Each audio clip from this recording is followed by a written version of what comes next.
Hello everyone, this is Shobik and let us now start EVS chapter number 10, Walls Tell Stories. Stories मतलब कहानियां.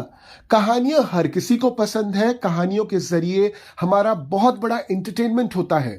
मगर कहानियां सिर्फ entertainment का माध्यम नहीं होती. कहानियों के जरिए हम बहुत कुछ सीख सकते हैं. स्पेशली अगर कहानी किसी पुरानी घटना को लेकर है, जिसको हम लोग बोलते हैं हिस्टोरिकल इवेंट, या फिर किसी पुराने मॉन्यूमेंट को लेकर है, जिसको हम लोग बोलते हैं हिस्टोरिकल मॉन्यूमेंट.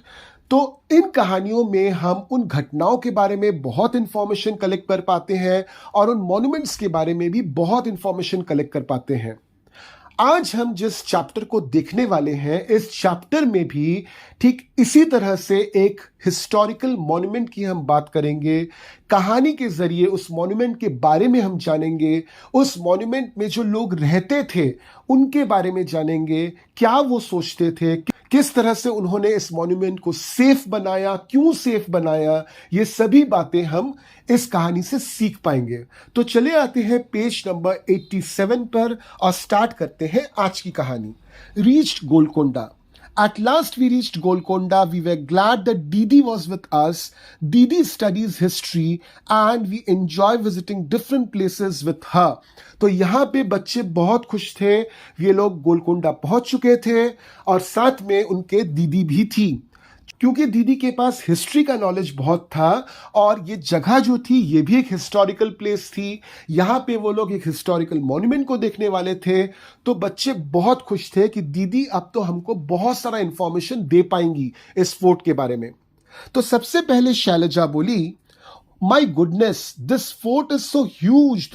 तो शैलजा को अपनी आंखों पे यकीन नहीं हुआ. उसने जैसे ही गोलकोंडा फोर्ट को देखा, उसके मुंह से यकायक निकल पड़ा कि माय गॉड, कितना बड़ा फोर्ट है ये.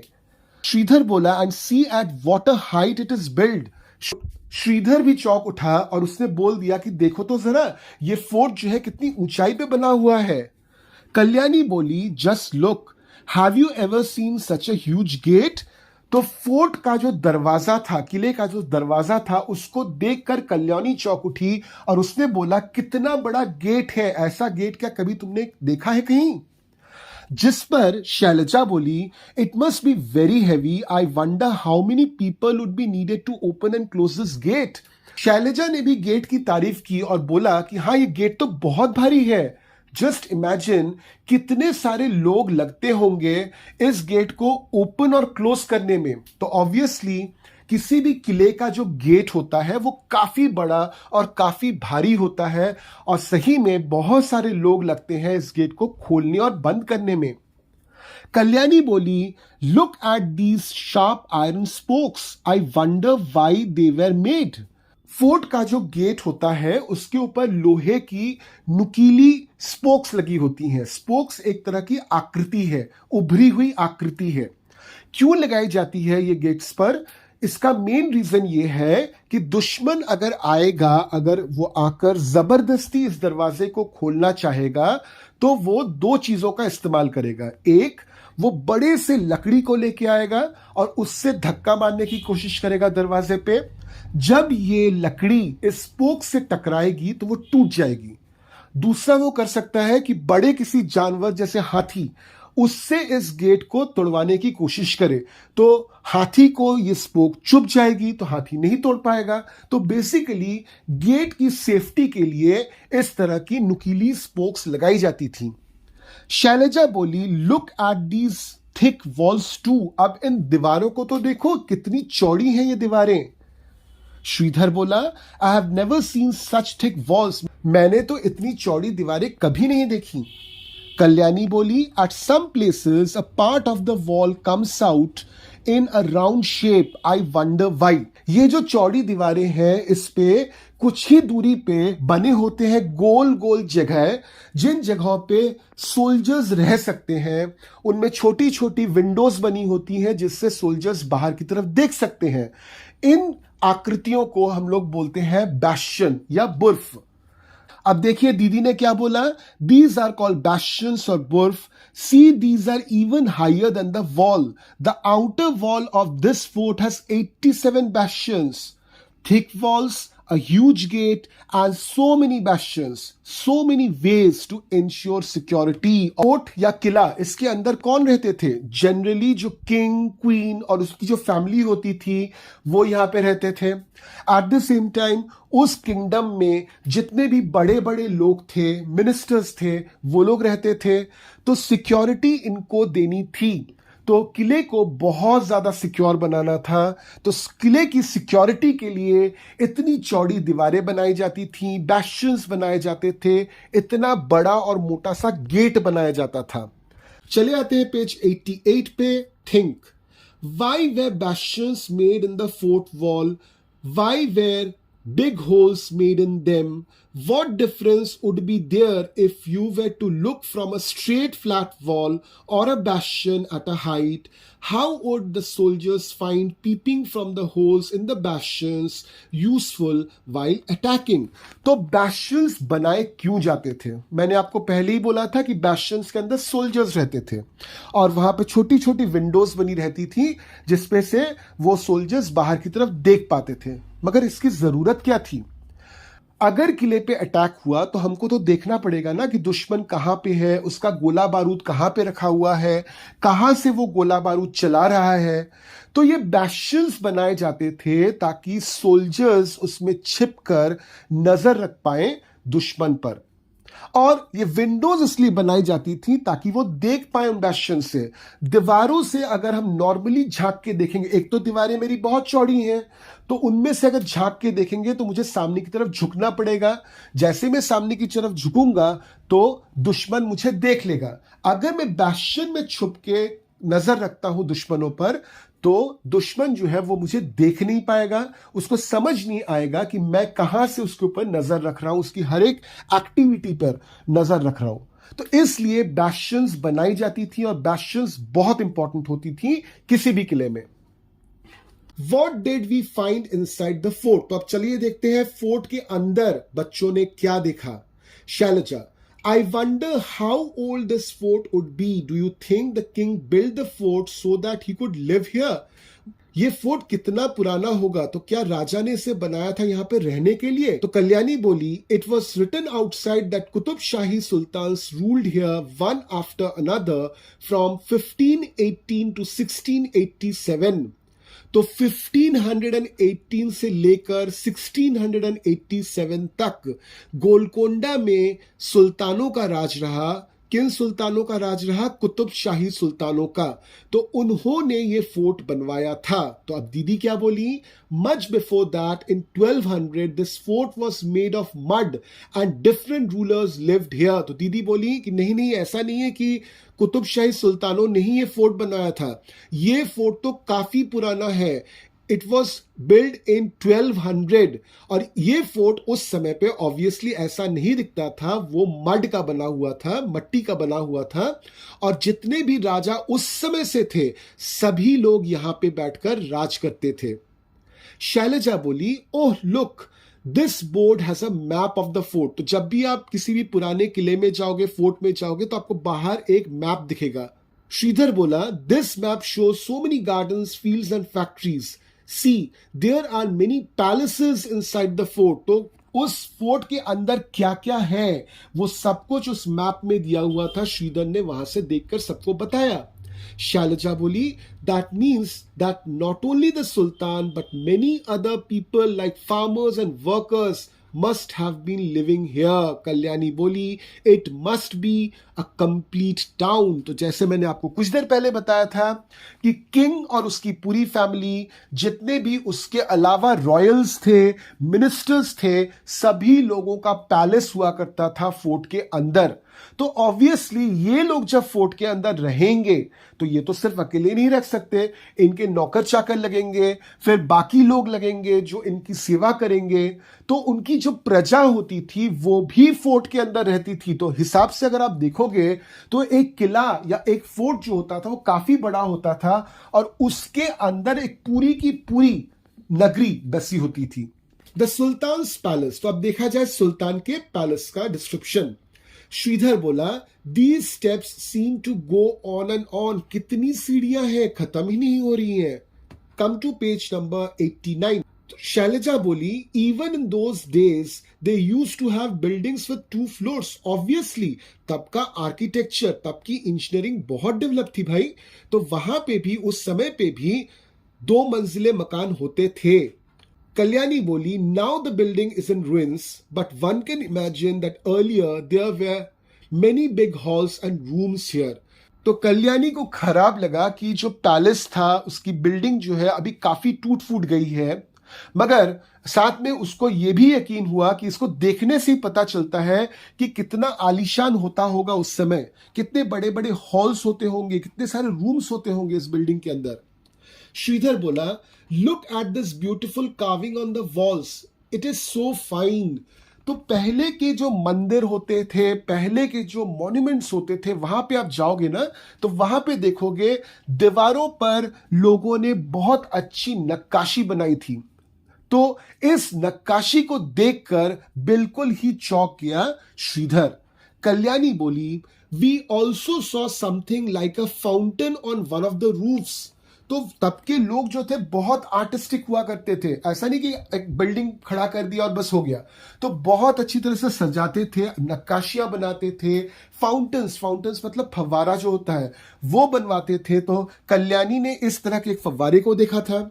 दीदी बोली, yes, there were many big tanks and fountains here, they used to be full of water। तो दीदी ने सपोर्ट किया कल्याणी को कि हाँ, यहाँ पे बहुत सारे फाउंटेन्स थे पहले, और यहाँ पे बहुत बड़ी बड़ी टैंक्स थी जिसमें पूरी तरह से पानी भरा होता था। अब यहाँ पे देखिए एक छोटा सा पार्ट है, वाओ व्हाट इंजीनियरिंग। तो उस समय के इंजीनियर्स कितने अच्छे थे वो बताया गया यहाँ पे, देखिए। Think, even today when engineers design houses, sometimes there is dampness in the walls. And here, so long ago, there were fountains on the terrace. The building must have been made with such good understanding. If we think how people lived 500 years ago, so many questions come to our mind. For example, how was the water lifted to such great heights? Can you guess how? तो उस समय के engineering को देखिए। आज भी जब हमारे घर पे दीवारें बनती हैं तो कभी कभार क्या होता है, थोड़ा सा कैलकुलेशन में अगर गड़बड़ हो गया इंजीनियर के जरिए, तो क्या होता है, दीवारों में सीलन आ जाती है, डैम्पनेस आ जाती है।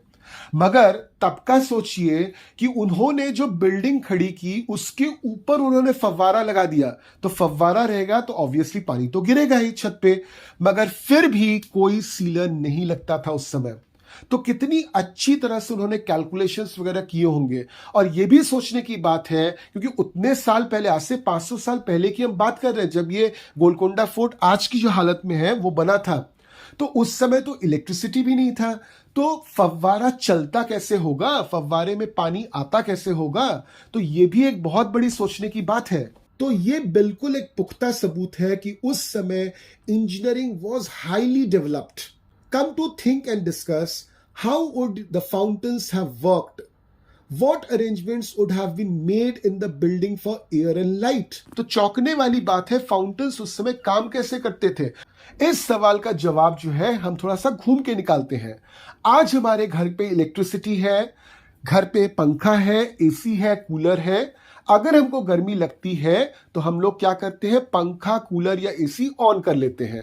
इलेक्ट्रिसिटी है तो ये तीनों चीजें ऑन हो जाती हैं, हमको गर्मी नहीं लगती। आज से 500 साल पहले जो लोग थे उनको भी गर्मी लगती थी, मगर उस समय तो इलेक्ट्रिसिटी का आविष्कार नहीं हुआ था।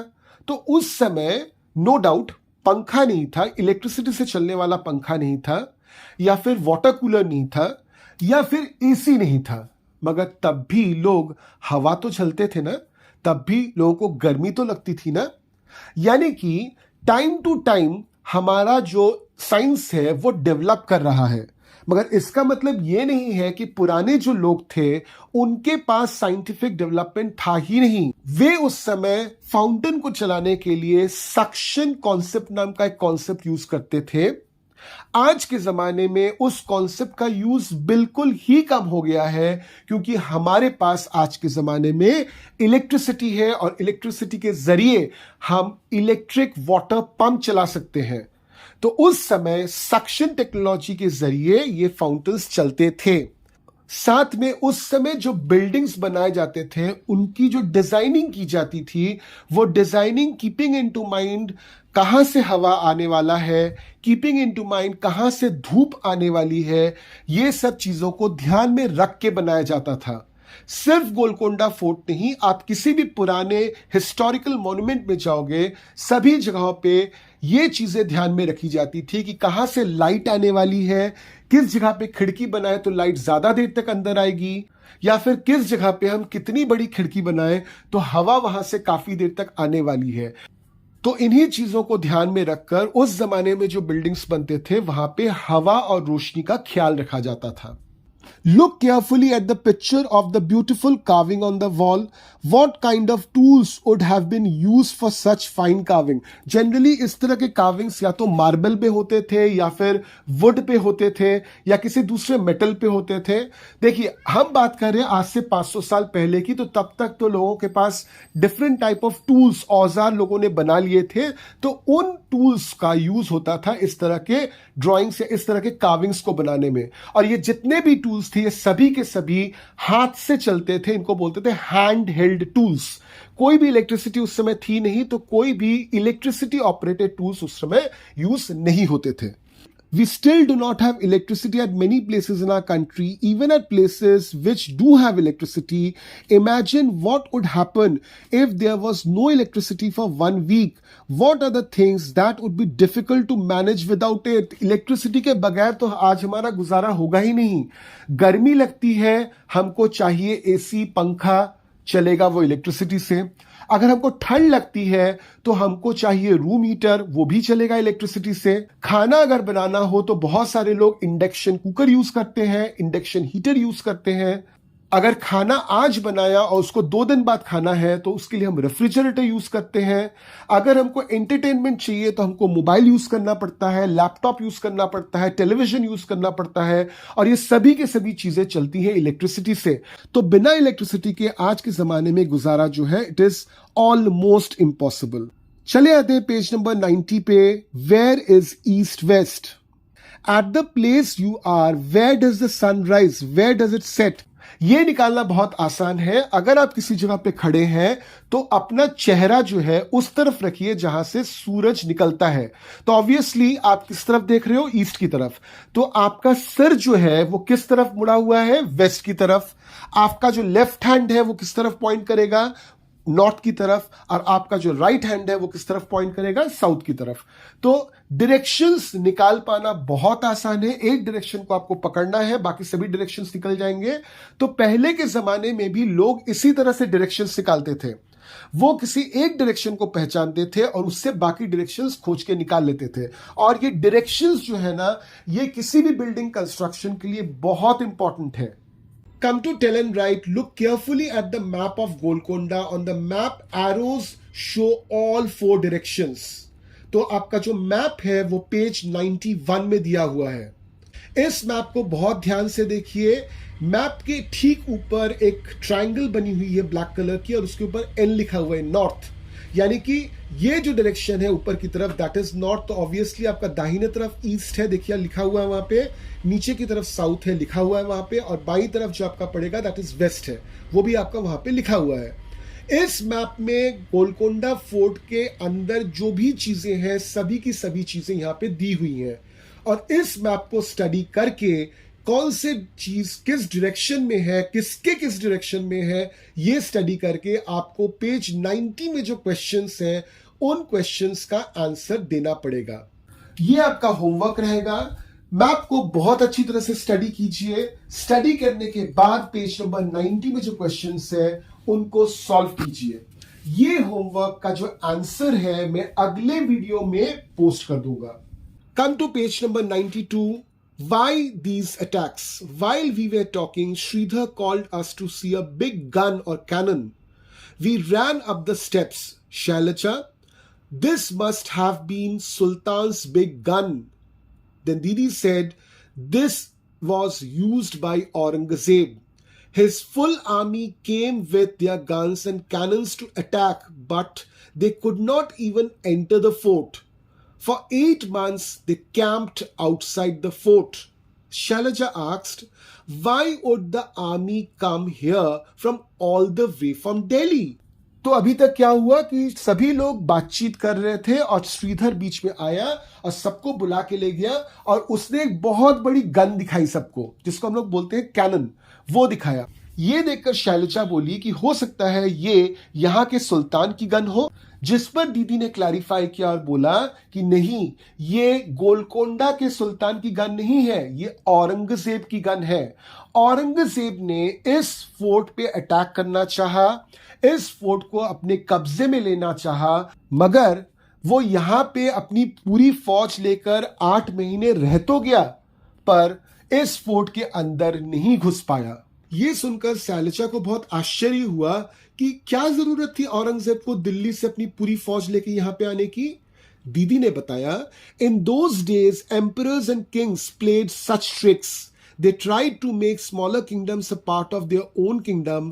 This was done sometimes by friendship, sometimes by flattery, or even by marriage between families. And when nothing else worked, they also attacked them. उस समय के जो राजा महाराजा या सुल्तान होते थे, वो दिखाना चाहते थे सबको कि मैं सबसे ज्यादा पावरफुल हूं। तो पावरफुल खुद को दिखाने के लिए उनको क्या चाहिए था? अपने किंगडम का एक्सपेंशन, वो अपना किंगडम और बड़ा करना चाहते थे। तो आसपास के जितने छोटे किंगडम्स होते थे, ये उनको हथिया लेते थे। कभी कभार दोस्ती के बहाने, कभी कभार कुछ गिफ्ट करके, या कभी कभार दोनों फैमिलीज में शादी करवा के वो दूसरे का किंगडम हथिया लेते थे। और जब इतना सारा तरीका फेल हो जाता था, सामने वाला फिर भी अपनी किंगडम बड़े महाराजा को या बड़े सुल्तान को नहीं सौंपता था, तब वो लोग क्या करते थे? छोटे किंगडम्स पे अटैक कर देते थे। So now Kalyani said, why is it that Aurangzeb's army could not get into the fort? He had so many soldiers and big guns. अब औरंगजेब तो छोटा मोटा कोई राजा था नहीं, he was the Sultan of India. तो सुल्तान ऑफ इंडिया कैसे Golconda fort को हथिया नहीं पाया? उसके पास तो इतनी बड़ी आर्मी थी। ये सोच रही थी कल्याणी, जिसमें शैलजा बोली, Didn't you see these strong thick walls? In the map there is a long deep ditch or pit along the wall. How could army enter? तो शैलजा बोली, अरे तुमको दिखता नहीं है कितनी चौड़ी दीवारें हैं? वो तो छोड़ दो, मैप को बहुत अच्छी तरह से देखो। फोर्ट के चारों तरफ एक गहरी खाई बनी हुई है, तो औरंगजेब पहुंचेगा कैसे फोर्ट तक? श्रीधर बोला, if the army tried to come from a different side, then the soldiers in the bastions would have seen it from a distance. No wonder it was difficult to attack the fort. इतना secure और इतना सुरक्षित fort था ये कि अगर दुश्मन की आर्मी किसी दूसरे डायरेक्शन से भी आ जाए, तो सोल्जर्स क्या करते थे? बैस्टियन से उसको देख लेते थे और वहीं पे उसको रोक दिया करते थे। तो कल्याणी बोली, imagine the army is coming on horses and elephants with all their guns. Here the sultan's army stands fully prepared. Shailaja बोली, oh no, how many people and soldiers on both the sides must have been killed in doing all this fighting? Why do people attack and have wars? यहाँ पे कल्याणी और Selja war का description बता रहे हैं कि war में कितने सारे सोल्जर्स रहते होंगे, कितने सारे घोड़े, एलिफेंट्स, ये सब रहते होंगे, कितने सारे गन्स का यूज होता होगा, और साथ में कितने लोगों की जानें भी जाती होंगी। तो पता नहीं इतने लोगों की जानें चले जाती हैं, उसके बाद भी लोग वॉर्स क्यों करते थे उस समय? श्रीधर बोला, guns and cannons are things of past right now. These days, many countries have nuclear bombs. A single bomb can cause so much destruction. तो श्रीधर बोला, देखो वॉर तो आज भी हो रहा है। डिफरेंस ये है कि आज के जमाने में कोई बंदूकें या तोप जो है, कैनन जिसको हम लोग बोलते हैं, वो यूज नहीं करता। आज के जमाने में साइंस बहुत डेवलप कर चुका है। हम लोग एक न्यूक्लियर बॉम्ब यूज करते हैं और एक ही बॉम्ब के सहारे पूरे के पूरे देश को हम तबाह कर सकते हैं। अब चले आते हैं पेज नंबर 93 के डिस्कस पे। हैव यू रिसेंटली रेड और heard about any country attacking और going to war with another country? Find out what was the reason of this war, what kinds of weapons were used in this war, what kind of destruction was caused because of this. Obviously at this moment Ukraine Russia का war चल रहा है, बहुत दिनों से चल रहा है, करीबन 1 साल होने को आया। It's going on. इस वॉर में बहुत नुकसान हुआ है, बहुत सारी जानें गई हैं, बहुत लोग घायल हैं, फिर भी ये वॉर अभी भी चल रहा है। अब इस वॉर की वजह क्या है, किस कंट्री ने किस कंट्री को हेल्प किया, कौन किसके अगेंस्ट गया, और इस वॉर में कौन कौन से हथियार इस्तेमाल हुए हैं, ये पूरा का पूरा इंफॉर्मेशन आपको गूगल पे मिल जाएगा। तो आप गूगल में जाइए, वहां जाके टाइप कीजिए रशिया यूक्रेन वॉर, और सबका सब इंफॉर्मेशन आपको वहां पे डिटेल में मिल जाएगा। अब चले आते हैं फाइंड आउट सेक्शन पे। The big gun that Shridhar saw was made up of bronze. Bronze से बना हुआ था वो। Have you seen anything made up of bronze? What? Tribal people have been using bronze to make many things since thousands of years. One wonders how they took out copper and tin from deep mines, melted these metals and turned them into beautiful things. तो bronze जो है, जिसको हम हिंदी में बोलते हैं कांस्य, यह एक बहुत पुराना मेटल है, एक ऐसा मेटल है जिसको सदियों से लोग यूज कर रहे हैं। और आज भी अगर आप किसी ट्राइबल एरिया में जाओगे, आदिवासी एरिया में जाओगे, तो वहां पे बहुत सारे लोग आपको ब्रोंज के ही बने हुए बर्तन या ब्रोंज के बने हुए बाकी औजारे ये यूज करते हुए आपको दिख जाएंगे। मगर सोचिए तो जरा, आयरन, कॉपर, ये जो मेटल्स हैं ये तो आज बहुत यूज होते हैं। सबसे पहले इंसानों ने कैसे ये आयरन और कैसे ये कॉपर निकाला होगा धरती के अंदर से, और फिर उसको यूज किया होगा, क्योंकि आयरन और कॉपर ये तो आपको धरती के बहुत नीचे मिलेगा। तो किसने सबसे पहले इस आयरन और कॉपर को निकाला था, ये थोड़ा सा सोच के देखिए। Find out from elders about some of the things made of bronze that were or are still used in your house. From its color, try to identify which one of them is made up of copper, which is from brass, and which is from bronze. Bronze, copper और brass ये 3 metals हैं जो एक सरीके ही दिखते हैं, तो इनको differentiate करना बहुत टफ हो जाता है कभी कभार। तो आप अपने जो बड़े हैं उनसे पूछ सकते हैं कि आपके घर में ब्रोंज का कोई सामान है कि नहीं, या फिर उन्होंने किसी ब्रोंज का सामान देखा है कि नहीं, कहां देखा है, किस तरह का सामान देखा है, ये जानकारी आप उनसे ले सकते हैं। जनरली आज के समय हमारे घर में जो डेकोरेटिव आइटम्स होते हैं, घर सजाने के आइटम्स होते हैं, कभी कभार वो ब्रोंज के बनाए हुए आइटम्स भी हम लोग यूज करते हैं। Now come to a very interesting story. When there was no telephone, Didi asked us to wait at the king's palace. She herself went to Fatah Darwaza. A while later, we heard Didi's voice. Alert! I am Sultan Abul Hassan. I am very fond of music and kuchipudi dance. We all laughed. We were surprised how Didi's voice could be heard from so far. She later told us that if you stand at Fatah Darwaza, whatever you speak can be heard at the king's palace. Just imagine. उस समय कोई telephone वगैरह तो था नहीं। फतेह दरवाजा एक gate है, जब आप गोलकुंडा फोर्ट में घुसते हो वहां पे एक गेट है। अगर फतेह दरवाजे पे कोई बात करेगा तो वो भी एकदम क्लियरली उस फोर्ट के ऊंचाई पे सुनाई देगा। तो जस्ट इमेजिन किस तरह का साइंस था ये। अगर आज भी कोई एक बहुत ऊंची बिल्डिंग पे रहता है और नीचे खड़ा होकर कोई कुछ बोलता है, तो ऊपर वाले माले से ये सुनाई में नहीं पड़ता है, क्योंकि इतनी दूरी है, हवा पूरे बात को काट देती है। मगर यहाँ पे फतेह दरवाजे से फोर्ट के ऊंचाई पे वो पॉइंट, इन दोनों का डिस्टेंस काफी ज्यादा है। आप जब जाओगे गोलकुंडा फोर्ट आपको समझ में आएगा ये काफी बड़ा डिस्टेंस है, मगर तब भी आवाज एकदम क्लियरली इधर से उधर से इधर सुनाई पड़ती थी। तो कितना बढ़िया साइंस यूज किया था इस पर्टिकुलर फोर्ट को बनाने में।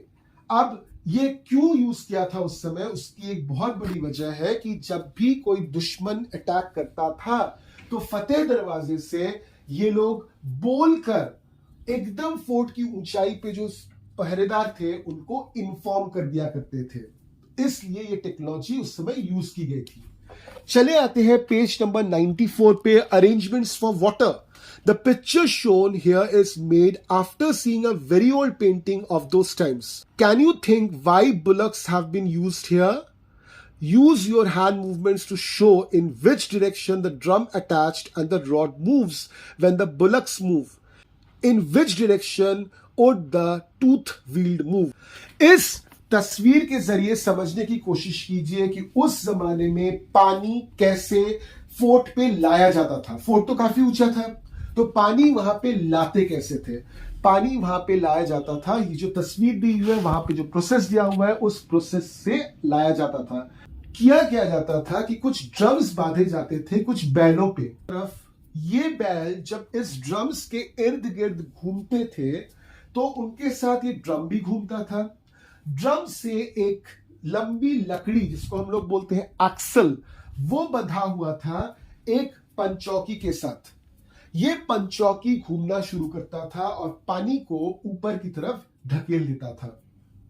तो ये थी टेक्नोलॉजी जिसके जरिए पानी को पहुंचाया जाता था फोर्ट की ऊंचाई पर। तो कुछ सवाल दिए हुए हैं।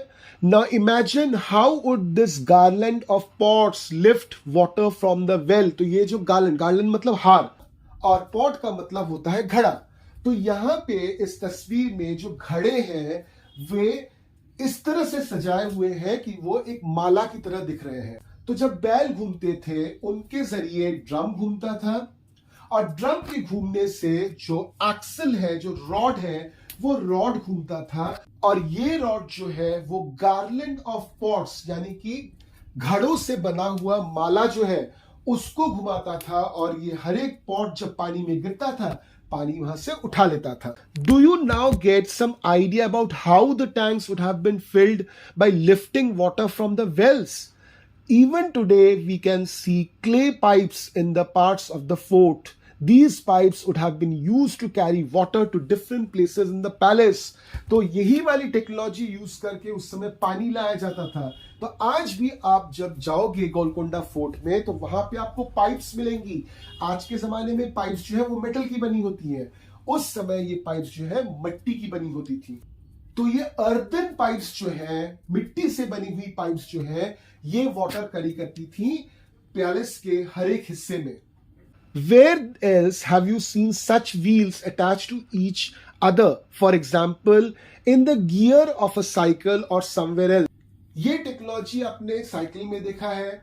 आप जब पैडल पे फोर्स लगाते हो, ये फोर्स चला जाता है उस पैडल से लगे हुए उस छोटे से पहिए पे जिस पे दांत बने हुए हैं, जो एक चक्र की तरह दिखता है। आप जितने जोर से पैडल चलाओगे ये चक्र उतने स्पीड से घूमेगा और ये चक्र जब घूमता है तो इसकी जो एनर्जी है, इसका जो फोर्स है, वो चला जाता है एक चेन को और ये चेन वापस जाके करता क्या है कि पीछे के पहिए को घुमाना शुरू करता है। Look around and find out how water is pumped up from ground to higher places. अभी तो कोई प्रॉब्लम नहीं है, अब बड़े बड़े पंप्स हैं, पंप्स को चला दो तो पंप नीचे से पानी खींचकर एकदम ऊंची ऊंची बिल्डिंग तक चढ़ा देगा। How is water pumped up using electricity? How is water lifted without electricity? तो obviously with electricity it becomes very easy, एक स्विच ऑन कीजिए हो जाएगा। Without electricity टफ है, तो इस तरह की पुरानी जो टेक्नोलॉजीज है इनको आपको यूज करना पड़ेगा। Come to page number 95।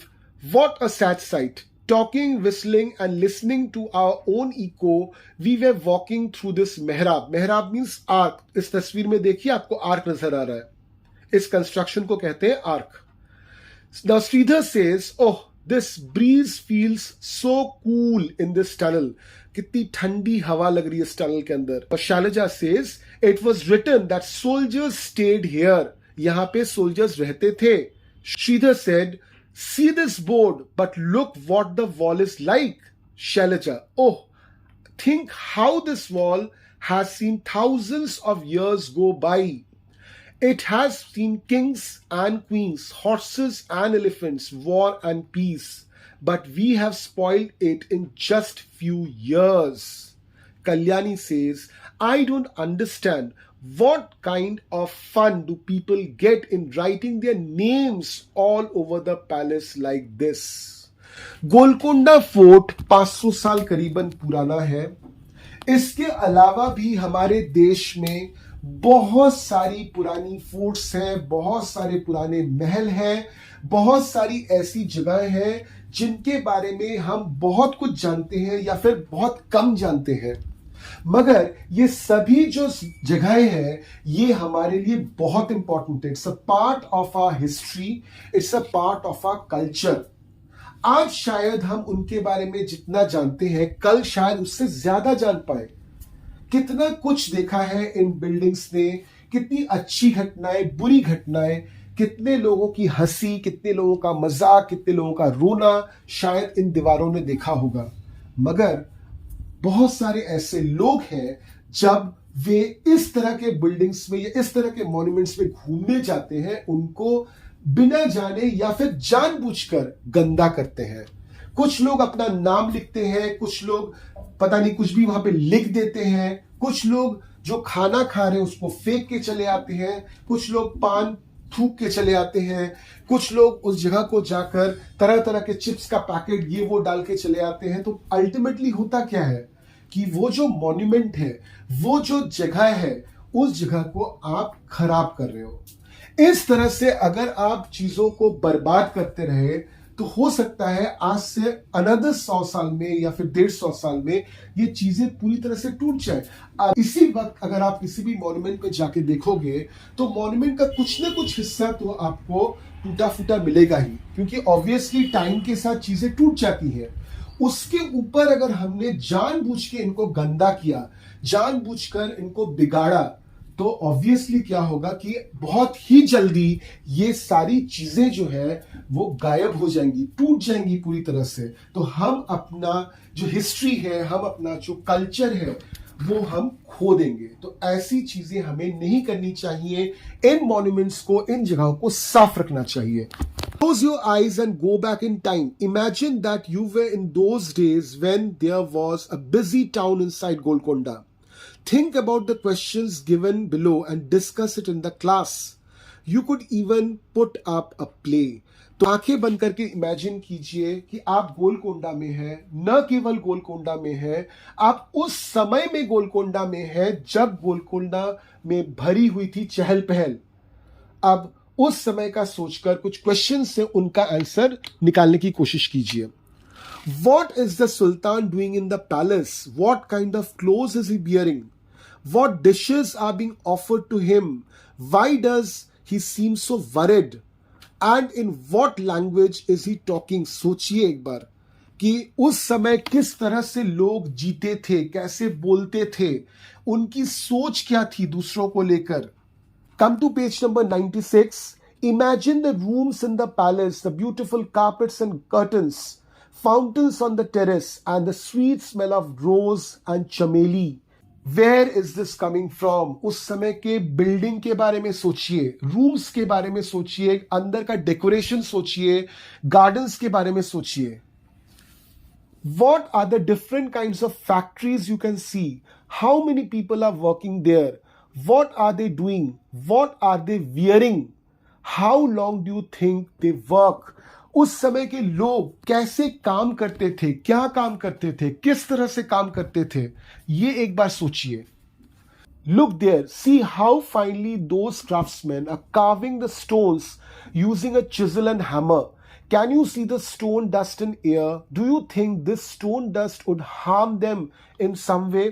तो देखिए कारीगर जो है किस तरह से अच्छी नक्काशियां काट रहे हैं, दीवारों पे, पत्थरों पे नक्काशियां काट रहे हैं. और जब ये नक्काशी काट रहे हैं तो हल्की सी जो पत्थरों की धूल है वो उड़ रही है. तो इस पूरे सिचुएशन को इमेजिन कीजिए. अब अपने आप को 2023 से निकालकर ट्राई कीजिए आज से 500 साल पहले गोलकोंडा फोर्ट के अंदर रखने की, और तब आपको समझ में आएगा कि गोलकोंडा फोर्ट उस समय कितना इंपॉर्टेंट और कितनी चहल पहल वाली जगह थी. Going to the museum. After seeing Golconda, the children also went to a museum in Hyderabad. Many old items are kept there. Many things were found when the place around Golconda was dug, like pots, jewelry, swords, etc. तो हैदराबाद में एक बहुत बड़ा और बहुत ही नामचीन museum है जिसका नाम है सलरजंग म्यूजियम. आप अगर सलरजंग म्यूजियम में जाओगे तो गोलकोंडा जो फोर्ट है उसके आसपास जो खुदाई हुई थी, गवर्नमेंट ने जब खुदाई करवाई थी वहां पे, तो वहां पे खुदाई के दौरान बहुत सारी चीजें जैसे बर्तन, ऑर्नामेंट्स, जो तलवारें, औजार, ये सब कुछ मिले थे. ये सभी की सभी चीजें जो है सलरजंग म्यूजियम में रखी हुई हैं. इसको देखकर शैलजा ने बोला, ओह, why are these broken pieces of pots kept in almirah?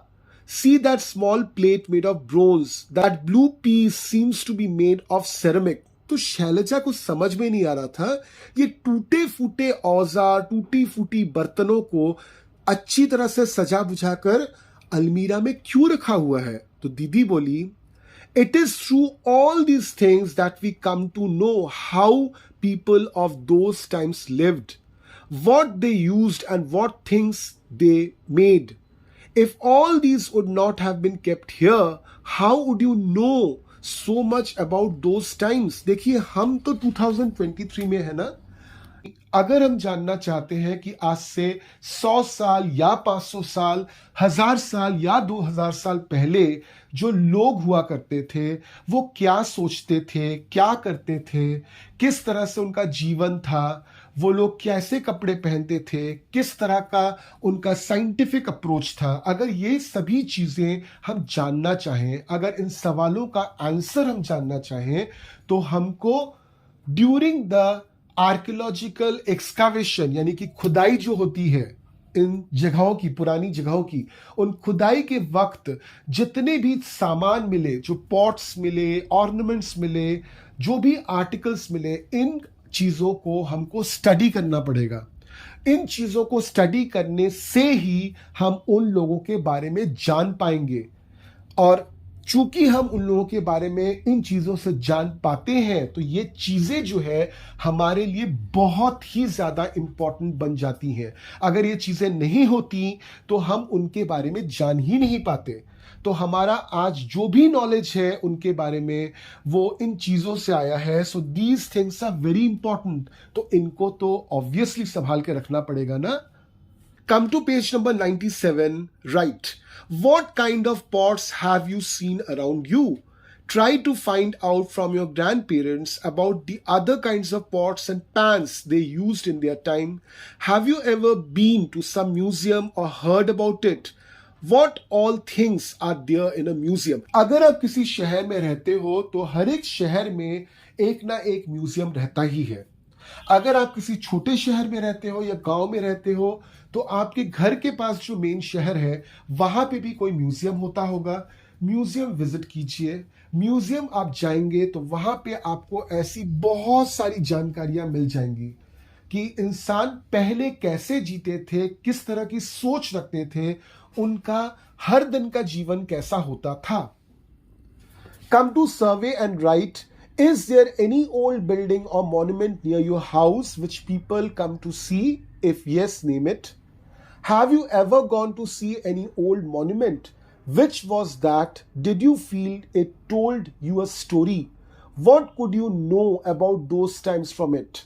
तो बेसिकली पेज नंबर 97 के सर्वे एंड राइट में कुछ क्वेश्चंस हैं which are regarding your visit to a monument. अगर आप किसी मॉन्यूमेंट को विजिट किए हैं तो उसके बारे में यहां पे ये क्वेश्चंस दी हुई हैं सर्वे एंड राइट में. तो बेसिकली जैसे मैंने कुछ देर पहले भी आपको बोला, आप म्यूजियम्स विजिट कीजिए. अगर कहीं पे घूमने जाते हो तो उस जगह की पुरानी जो बिल्डिंग्स हैं, पुराने जो मॉन्यूमेंट्स हैं, उनको विजिट कीजिए. हर मॉन्यूमेंट ने बहुत सारी घटनाएं अपनी आंखों के सामने देखी है. हर मॉन्यूमेंट्स के पास बहुत सारी स्टोरीज हैं बताने के लिए. इंटरनेट में आप बहुत सारा इंफॉर्मेशन सर्च करते हो, तो मॉन्यूमेंट्स के बारे में भी इंफॉर्मेशन सर्च कीजिए। बहुत सारे ऐसे लोग हैं जिन्होंने इन मॉन्यूमेंट्स में स्टडी की है और उन्होंने जो कुछ भी जाना है इन मॉन्यूमेंट्स के बारे में उसको इंटरनेट में अपलोड कर दिया है। तो इंटरनेट पे आपको ढेर सारा इंफॉर्मेशन मिल जाएगा इस तरह के हिस्टोरिकल प्लेसेस और हिस्टोरिकल मॉन्यूमेंट्स के बारे में। तो now come to page number 98, make your own museum. Rajni teaches in government school in Mallapuram district in Kerala. Together with the children of her class, she collected many old things from all the houses, like old walking sticks, locks, umbrella, wooden slippers, pots, etc. They also saw what these things look like today. Rajni and children put up an exhibition which people from the neighborhood came to see. You could also do this. So you can make your own museum. हर किसी के घर में पुरानी चीजें होती हैं। उन पुरानी चीजों को एक जगह पे इकट्ठा कीजिए। इकट्ठा करने के बाद उसको डिस्प्ले पे डालिए, लोगों को बुलाइए दिखाने के लिए उन चीजों को। तो आप भी अपना एक छोटा मोटा म्यूजियम बना सकते हो। और फिर एक बहुत इंपॉर्टेंट स्टडी आप कर सकते हो कि ये जो पुरानी चीजें हैं इनका जो लेटेस्ट फॉर्मेट है वो किस तरह का। जैसे मान लीजिए आपके घर में एक पुराना टीवी है, तो सपोज आपके दादाजी ने या फिर आपके पापा ने वो टीवी खरीदा था और वो काफी पुराना टीवी है। उस टीवी को आप इस म्यूजियम में रखिए। आप कंपेयर कीजिए कि ये जो टीवी है जो 1982-83 की टीवी है उसके साथ कंपेयर कीजिए आपके घर में जो लेटेस्ट टीवी है उसका, तो आपको कितना टेक्निकल चेंज मिलेगा, टेक्नोलॉजी का चेंज मिलेगा। Look at the painting and tell. This painting is 500 years old. It shows Agra fort being constructed. तो आप इस तस्वीर को देखिए, यहाँ पे आगरा में जो किला है जिसको हम लोग बोलते हैं आगरा फोर्ट, उसकी कंस्ट्रक्शन की तस्वीर है और ये तस्वीर जो है करीबन 500 साल पुरानी है। What kinds of works are people doing? How many men and women are working? See how they are taking the huge pillar up along the slope. Is it easier to lift a heavy thing straight up or along a slope? Were you able to see the man carrying water in a mashak, that is a leather bag? तो इस तस्वीर से ये जो questions है इन questions का answer निकालिए। Main बात है कि इस तस्वीर को ध्यान से देखिए, आपको समझ में आएगा कि आज से 500 साल पहले आगरा फोर्ट बनते वक्त लोग किस तरह के टेक्नोलॉजी का इस्तेमाल करते थे। आज हम लोग जानते हैं कि किसी भी चीज को अगर ऊपर चढ़ाना है तो किसी ढालान या स्लोप से चढ़ाना पड़ता है। ये इंफॉर्मेशन 500 साल पहले भी यूज हुआ था। और साथ में डिफरेंस को भी पहचानिए।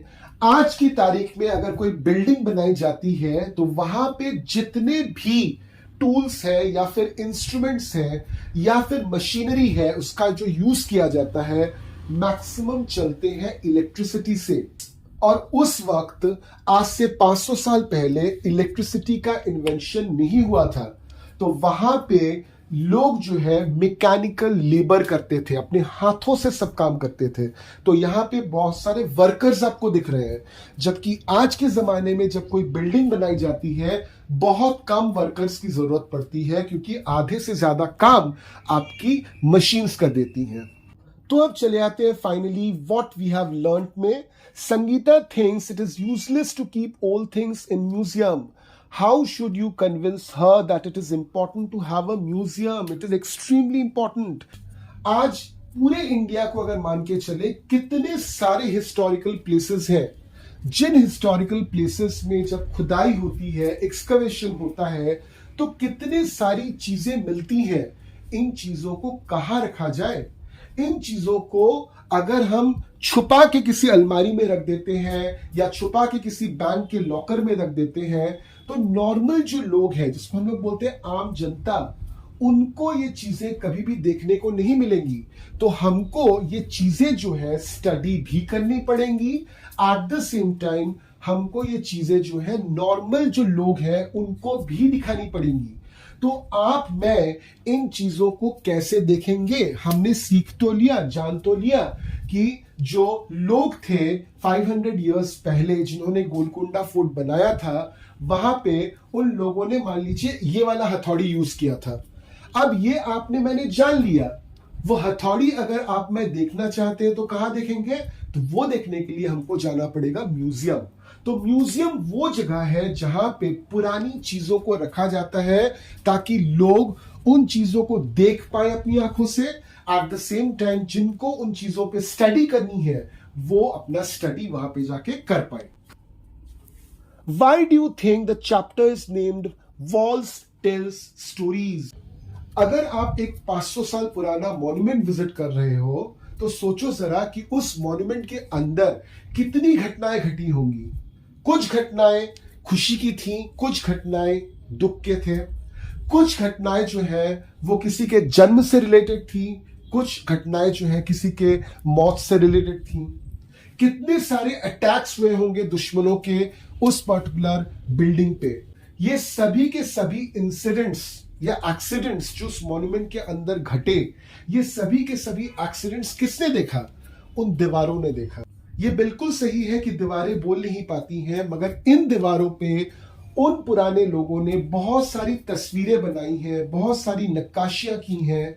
कभी कभार तो लोगों ने इन दीवारों पे नक्काशी करके बहुत सारी घटनाएं, बहुत सारी कहानियां लिख दी हैं। तो इन दीवारों के पास ये नक्काशियां जो है, ये ड्राइंग्स जो है, ये एक कहानी है जिस कहानी को ये दीवार हमको बताना चाहती है। तो इसलिए इस कहानी का नाम रखा गया है कि वॉल्स टेल्स स्टोरीज। तो इसके साथ ही हमने चैप्टर नंबर 10 को पूरी तरह से समझ लिया। आई एक्सपेक्ट आपने चैप्टर नंबर 1 से लेकर चैप्टर नंबर 9 तक पूरी तरह से समझ लिया है। इस चैप्टर के क्वेश्चंस का जो लिंक है मैंने डिस्क्रिप्शन में दे दिया है। उन क्वेश्चंस को सॉल्व करके मुझे मेल कर दीजिए फॉर चेकिंग। हमारे बुक में टोटल 22 चैप्टर्स हैं। हमने ऑलरेडी चैप्टर नंबर 10 तक कर लिया है। चैप्टर नंबर 12 के बाद मैं एक लाइव सेशन लूंगा जिस सेशन में आप जुड़ सकते हैं और वहां पे आप जितने भी आपके डाउट्स हैं, अब तक हमने जो कुछ भी पढ़ा उस पे जो भी डाउट्स हैं वो डाउट्स आप पूछ सकते हैं। मैं कुछ एक्सप्लेनेशन भी दूंगा, कुछ प्रोजेक्ट्स भी आपको बताऊंगा करने के लिए, साथ में आपका डाउट क्लियरेंस भी कर दूंगा। मगर इस लाइव सेशन को ज्वाइन करने के लिए आपको इस चैनल को सब्सक्राइब करना पड़ेगा। Without subscription you can not join this particular live session. तो इसलिए मैं रिक्वेस्ट करूंगा कि आप और आपके जितने भी दोस्त हैं जो मेरे वीडियोस को रेगुलरली देखते हैं और जो इस लाइव को ज्वाइन करना चाहते हैं, सभी मिलकर हमारे चैनल को सब्सक्राइब कर लीजिए, साथ में बेल आइकन भी दबा दीजिए। तो फिर मिलते हैं नेक्स्ट वीडियो में जिसमें हम लोग करेंगे chapter number 11 and chapter number 11 का नाम है सुनीता इन स्पेस।